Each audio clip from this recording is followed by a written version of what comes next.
जय हिंद aspirants, Arobi Thakur welcome you to SSB crack exams channel.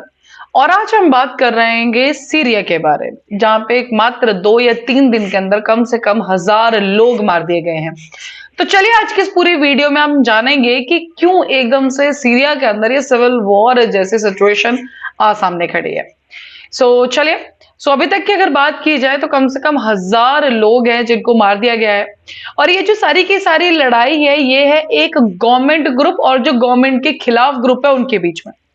अब यहाँ पे जानना ये इंपॉर्टेंट है कि गवर्नमेंट तो समझ में आ गई, लेकिन गवर्नमेंट के खिलाफ वाला जो ग्रुप है ये कौन सा ग्रुप है और क्यों इसको। और ये जो पूरी की पूरी बहस है, ये जो पूरा पूरा वॉर लाइक सिचुएशन है, ये कोई आज की टर्म्स पे नहीं है। ये जो हम वहां पे लड़ाई देख रहे हैं, ये पहले बीते हुए कल में आप ये कह सकते हैं कि बदला लिया जा रहा है और उस बदले की आग में ये सब कुछ हो रहा है। बेसिकली एक तरफ तो गवर्नमेंट है, सिक्योरिटी फोर्सेस है डन, और रिवेंज किलिंग्स है, मैंने आपको कहा बदले की आग में ये सब चीजें हो रही है। तो एक ब्रिटेन बेस्ड सीरियन ऑब्जर्वेटरी है और अभी तक जो हमारे पास नंबर्स आए उसमें कहा जा रहा है कि 745 civilians, 125 government security force members और 148 मिलिटेंट्स है of pro Bashar al Assad group.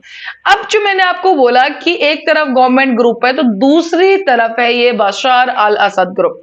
और ऐसा नहीं है कि आपने ये नाम पहली बार सुना होगा। लास्ट ईयर जब असाद जो ग्रुप था, उनकी जब सरकार, जब यही was the dictator there basically, तो उनको जब हटाया गया था और गवर्नमेंट बनाई गई थी, सो हमने तब भी सीरिया के बारे में वहां पे डिस्कस किया था, बिकॉज बहुत पुराना रूल खत्म हुआ था वहां पे। चलिए, तो सीरिया के long time leader Bashar al Assad was unseated by the rebel groups, और ये पिछले साल की बात है। और आज हम पहुंचे हैं मार्च में, और मार्च के अंदर वो अभी कैसे उस चीज का बदला लिया जा रहा है। बिकॉज देखिए, अगर कोई आपके अगेंस्ट है तो आपके फेवर में भी कोई होगा, चाहे आप गलत ही क्यों ना हो ना। तो यहाँ पे भी जो असद थे उनके फेवर में भी लोग हैं और उन्हीं के बारे में आज हम बात करेंगे। बशर अल असद, अगर हम सिर्फ 3 दिन की बात करें कि पिछले 3 दिनों के अंदर क्या क्या हुआ है, देखिए जो बशर अल असद है ये बिलोंग करते हैं अलवाइट कम्युनिटी में, जो इस्लाम का शिया सेक्ट है। डन। अब ये देखिए, इस्लाम में शिया और सुन्नीस वाला जो कंसेप्ट है वो आप सब जानते हो, और यहां पर भी बहस वही आई है। जो अलवाइट्स है वो माइनॉरिटी में रहते हैं और डोमिनेट किए उन्होंने गवर्नमेंट पोस्ट को जब असद का रूल था। डन। जब असद का रूल था उस पर्टिकुलर टाइम पे सबसे ज्यादा गवर्नमेंट पोस्ट इनके पास होती थी जो अलवाइट्स थे। एंड वो लोग आज भी लॉयल है इनके, हालांकि वो पावर में नहीं है। डन। तो भी ये लॉयल है। अब जब रिबेल ग्रुप उस टाइम पे आए थे और असद ग्रुप को जब हटाया गया था, तो उस टाइम पे जो पावर में आते हैं उनका नाम है हयात ताहिर अल शम, और ये जो है वो है अलकायदा का ऑफ शूट। अब और ये जो है ये बेसिकली बिलोंग करते हैं सुन्नी सेक्ट से। देखिए, मैंने आपको कहा शिया और सुन्नी का आज की बहस नहीं, ये बहुत पुरानी बहस है, और यहां पर भी हमें वही चीज देखने को मिल रही है। अलावाइट्स और जो सीरियन माइनॉरिटीज जो बाकी भी है, चाहे वो क्रिश्चियंस है, जूस है, अब उनको ये डर आया जब हमारे पास सुन्नीस की पूरी वो जो सुन्नी सेक्ट वहां पे लीडर उस पे आ गया। उनको लगा कि अब जब सुन्नी रिजीम वहां पर आ गया तो अब उनके लिए खतरा है, और वो परसिक्यूशन जो भी है हर एक चीज का उनका खतरा है। एंड ऑल दो जो अब वहां पे एचटीएस के, जो एचटीएस की तरफ से, देखिए शॉर्ट फॉर्म में मैं आपको बता देती हूँ, हम इसको यूज करेंगे हयात ताहिर अल शम को एचटीएस करके। इनकी तरफ से जो प्रेसिडेंट बना दैट इज द अल शारा। जब ये प्रेसिडेंट बनते हैं उस टाइम पे ये कहता है कि देखिए शिया सुन्नी में मैं कोई भेदभाव नहीं करूंगा, मैं सबको एक साथ लेकर चलूंगा। देन लेकिन उसके बाद भी कंडीशंस हमारे देखने को सही नहीं मिली। मार्च 6 में क्या होता है, प्रो जो असद मिलिटेंट्स है ये अटैक करते हैं गवर्नमेंट फोर्सेस के ऊपर और कोस्टल एरिया ऑफ जबले। अब देखिए नीचे आप मैप देख रहे हैं, इसी पर्टिकुलर एरिया में पूरा का पूरा जो कोस्टल एरिया ना, दिस इज द जबला एरिया, यहीं पे सारा का सारा अटैक किया जा रहा है। डन। और ये जो एरिया डोमिनेट कौन करते हैं, अलवाइट्स इसको डोमिनेट करते हैं। मिलिशियाज है वो टारगेट करते हैं सिक्योरिटी पेट्रोल्स को, चेक पॉइंट्स को, और इसी टाइम पे मार दिया जाता है 13 पर्सोनल्स को। और यहीं से ये सारी लड़ाई स्टार्ट हुई कि 3 दिन के अंदर अंदर कम से कम 1000 लोग मारे जा रहे हैं। और आप ये सोचिए 1000 लोग को रिपोर्ट किया जा रहा है, तो हो सकता है कि और भी हमें नंबर ज्यादा देखने को मिल रहा है। इन द गवर्नमेंट क्रैकडाउन, जिसके बाद सिविलियंस भी आगे, उनको भी मार दिया गया। गवर्नमेंट फोर्सेस को अब यहाँ पे क्या हुआ, जब गवर्नमेंट क्रैकडाउन हो, देखिए अगर कोई आप पे अटैक करा तो वापसी तो वो भी अटैक करेंगे। अब यहाँ पे गवर्नमेंट फोर्सेस को ज्वाइन कर लेते हैं आर्म्ड सुन्नी फाइटर्स। देन उनका जो रिपोर्ट था कि उन्होंने टारगेट किल्ड अलावाइड पीपल, ठीक है, जो उनके ऊपर असाद रजीम जब थी, तो देखिए उस टाइम पे जो सुन्नीस के ऊपर जो भी उनके ऊपर हरासमेंट हुआ, जो भी एट्रोसिटीज असाद रजीम के अंदर उनके ऊपर हुई, तो कहते हैं उसका बदला लेने के लिए इन्होंने पहले जो ये आर्म सुन्नी फाइटर्स है वही लोग हैं, ठीक है, ये टारगेट करके मारते थे। सो ये वो सब चीज है। तो अब इन्होंने भी गवर्नमेंट को ज्वाइन कर लिया है। अब यहाँ पे जो शरह है, जो कि प्रेसिडेंट है, वो क्या कहते हैं कि security forces should not allow anyone to exaggerate in their response because what differentiates us from our enemy is our commitment to our values. When we give up on our morals, us and you are our enemy and upon the same side. तो यहाँ पे कहते हैं कि देखिए, मतलब अपने government उस पर क्रैकडाउन पे कहते हैं कि देखिए हमें इस सिचुएशन को कंट्रोल में करना, और जो हमारा रिस्पॉन्स होना चाहिए वो बहुत ज्यादा नहीं होना चाहिए, बिकॉज हमें अपनी वैल्यूज को नहीं भूलना है, क्योंकि यही चीज है जो हमें हमारे दुश्मन से अलग करती है। तो ये जो है वहां के प्रेसिडेंट की ये स्टेटमेंट आती है। लेकिन इस अपील के बाद भी देखिए कुछ संभला तो बिल्कुल भी नहीं।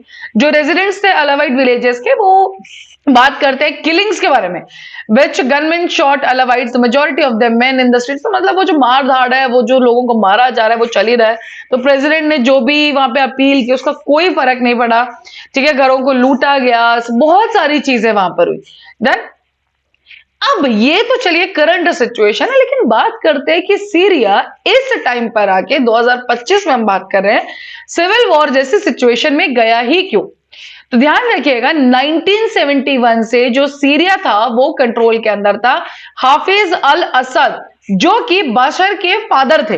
Then and he was a very powerful president at that particular time. और प्रेसिडेंट तो चलिए ठीक है, but he was a dictator, और डिक्टेटर भी प्योर डिक्टेटर। देन बशर जो वहां से लीडरशिप लेते हैं, वो लेते हैं 2000 के अंदर, जब हाफिज जो उनके पिताजी हैं उनकी डेथ हो जाती है। और दो अब होता है क्या, सब कुछ चल रहा था, राज चल रहा था, डिक्टेटरशिप चल रही थी।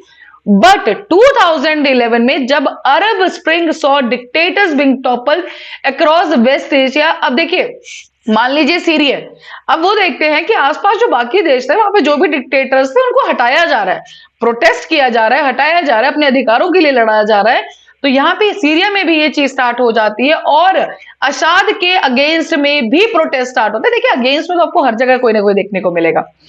बहुत सारे जो सीरियस हैं वो क्या बिलीव करते हैं कि Sunnis were in the majority, power and resources, लेकिन फिर भी अलावाइट्स के पास, और मैंने आपको स्टार्टिंग में बताया था कि जो अलावाइट्स है वो माइनॉरिटी में है। जब असाद रजीम थी उस टाइम पे सबसे ज्यादा गवर्नमेंट पोस्ट इनके पास थी। तो सीरिया के अंदर सुन्नीस का कहना यह था कि हम लोग मेजॉरिटी में है, लेकिन फिर भी जो पावर है और जो रिसोर्सेज है हमारे देश के पास, वो किसके पास है, जो माइनॉरिटी में। और पावर में आने के बाद असाद ने क्या किया, इकोनॉमी को ओपन तो कर दिया, लेकिन उसमें से जो जितना प्रॉफिट था, ज्यादा फायदा जिसको मिलता था, वो थे सारे के सारे जितने भी एलिट्स थे, वो सबके पास वो फायदा नहीं जा रहा था। इकोनॉमी ओपन थी, लेकिन फायदा सिर्फ ऊपर वाली क्लास को दिया जा रहा था। तो दंगे यहां पर भी थे। इसलिए जब प्रोटेस्ट को स्टार्ट किया जाता है एकदम बिल्कुल उसमें, तो स्टार्ट जब होता है तो दैट इज फॉर कि देखिए महंगाई बहुत है, अनएम्प्लॉयमेंट बहुत ज्यादा है, ठीक है, ये मेजर इश्यूज थे। लेकिन जब क्रैकडाउन हुआ है तो आपको पता है कि लास्ट सिविल वॉर तभी से स्टार्ट हो गया था, और फाइनल तो आपको पता है बशार को हटा ही गया था ना।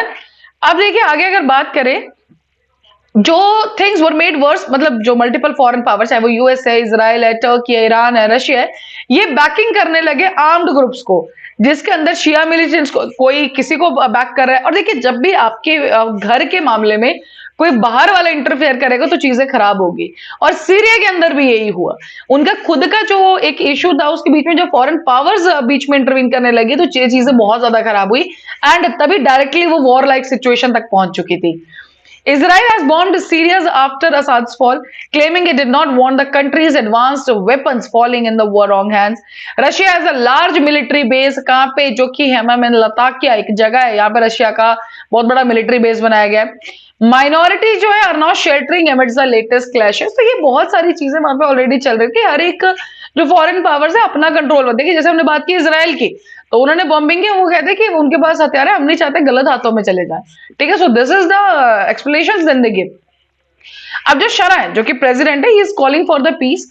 देखिए उनकी स्टेटमेंट के बारे में बात करते हैं कि we have to preserve national unity and domestic peace, we can live together, rest assured about Syria, this country has the characteristics for survival, what is currently happening in Syria is within the expected challenges कि जो भी हो रहा है वो हमें पता था ये होगा बिकॉज देखिए जब भी कोई नई सरकार आती है, ये तो चलिए सीरिया की बात हो रही, नॉर्मल डेमोक्रेटिक उसमें भी जब कोई नई सरकार का बदलाव होता है बहुत सालों बाद, तो दंगे दंगे मतलब बोल सकते हैं कि अगेंस्ट तो लोग वहां पर भी होते हैं, बट यहाँ पे जो लॉस ऑफ सिविल लाइफ है, जो वॉर लाइक सिचुएशन है, देखिए उससे बहुत ज्यादा प्रॉब्लम है। रिसोर्सेज का लॉस हुआ, लोगों की जानें चलेगी जिनका शायद कोई दोष भी नहीं था। सो ये जो सिचुएशन है ये बहुत खराब सिचुएशन देखने को मिलती है। However, जो माइनॉरिटीज हैं वो डिस्ट्रस्ट में एचटीएस के साथ, and too many players bearing grievances also bearing arms, so the future of Syria for now looks uncertain. अब नहीं पता कल क्या होगा। बशार को हमने हटाया था, जब मतलब वहां पे लोगों ने हटाया था तो उनको यही लगा था कि ये सब थोड़ा सेफ हैंड्स में जाएगा।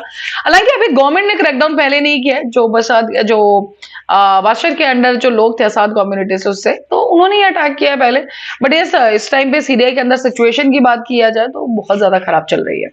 2-3 दिन के अंदर कम से कम 1000 लोग मर जाना is a very big deal. So that's all for this particular topic. अभी आपके स्क्रीन पे एसएसबी इंटरव्यू का कोर्स हर महीने बैच बैठ आप ज्वाइन कर सकते हैं।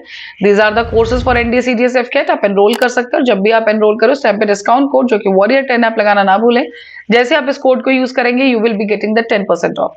सो that's all for the day. Thank you so much for watching this video. जय हिंद, जय भारत। अगर आप एक डिफेंस एस्पिरेंट हैं और एसएसबी इंटरव्यू, एनडीए, सीडीएस, एफकेट जैसे एग्जाम्स के लिए प्रिपेयर कर रहे हैं तो आप एसएसबी क्रैक एग्जाम्स के कोर्स को चेक करना ना भूलें। आप हमारी लर्निंग एप्लीकेशन को गूगल प्ले स्टोर से भी डाउनलोड कर सकते हैं।